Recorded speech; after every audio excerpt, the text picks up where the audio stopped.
ورحمۃ اللہ وبرکاتہ۔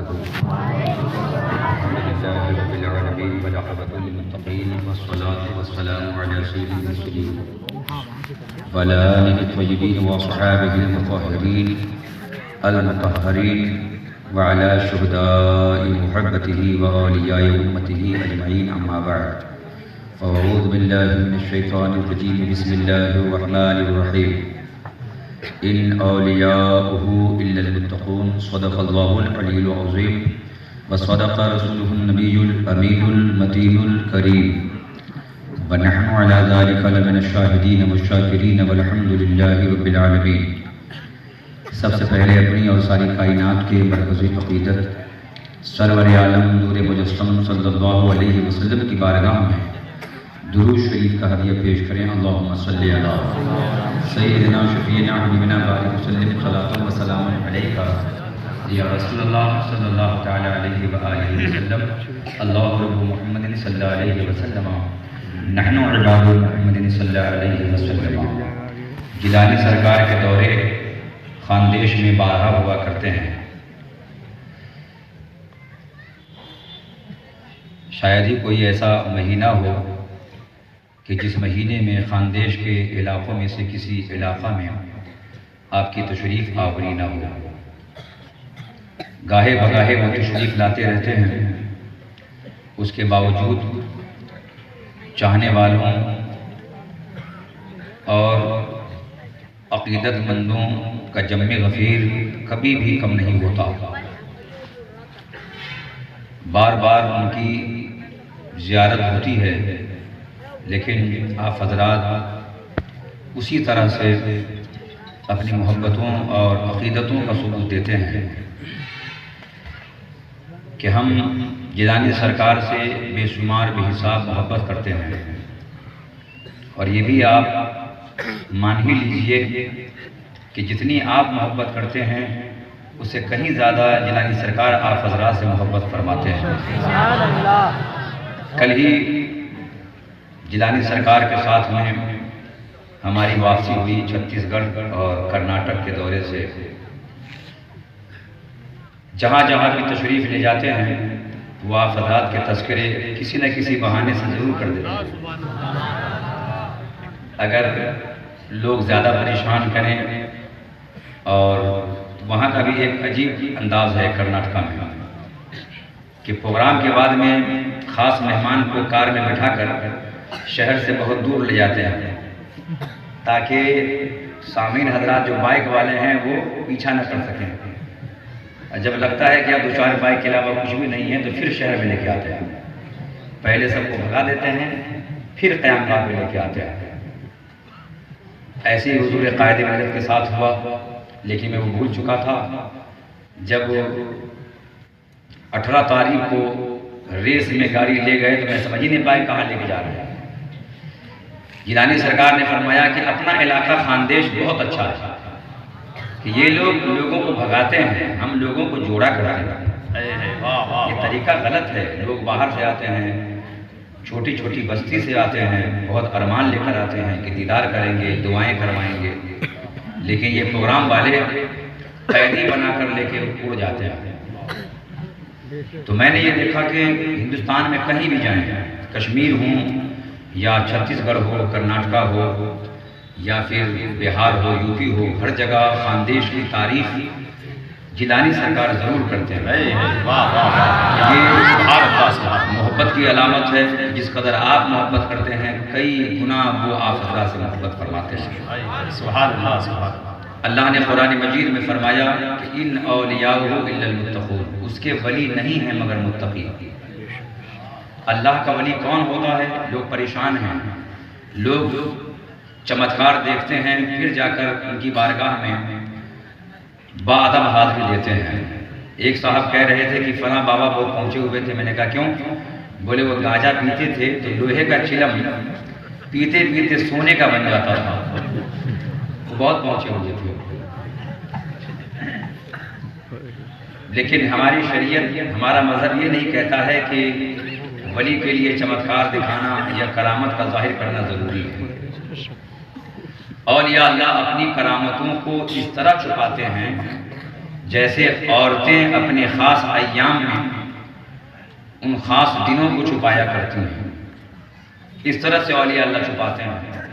تو جو آدمی لائق نہ ہو لیکن اپنی عظمت کو، اپنی شوکت کو، جھوٹی عزت کو بیان کرے کہ میں وہ ہوں، میں یہ ہوں، تو سمجھ جاؤ کہ اس کے پاس کچھ بھی نہیں ہے۔ شریعت نے کیا کہا ہے کہ ولی کون ہے؟ اگر کسی پیر صاحب کی عمر 70 سال کی ہو اور 70 سال میں ایک بھی کرامت ان کی ظاہر نہ ہو تو کوئی فرق نہیں پڑتا ہے ان کی ولایت میں۔ 80 سال کی ان کی حیات ظاہری ہو، ایک بھی چمتکار نہ دکھائیں تو کوئی فرق نہیں پڑتا۔ اصل میں ولایت کرامت کو ظاہر کرنے کا نام نہیں ہے، بلکہ ولایت کے 100 درجے ہوتے ہیں۔ ہماری کتاب ہے حیات خواجہ غریب نواز، میں نے اسے حوالے کے ساتھ لکھا ہے وہاں پہ کہ ولایت کے 100 درجے ہوتے ہیں، پہلا، دوسرا، تیسرا، چوتھا، ایسا 100 درجے۔ لیکن جب اللہ کا محبوب بندہ 17ویں درجے پہنچتا ہے، 16 کے بعد، 18 سے پہلے 17ویں درجے پر جب پہنچتا ہے تو وہیں سے کرامت کا ظہور شروع ہو جاتا ہے۔ مردہ آئے تو زندہ کر دیں، مون میں رہیں تو بیمار کو شفا دے دیں، وہ چاہیں تو دعا کر کے بارش برسا دیں، چاہیں تو لوگوں کی بھیڑ جمع کر لیں، چاہیں تو بھگا دیں۔ تو 17ویں درجے پر ان سے کرامتوں کا ظہور ہونے لگتا ہے۔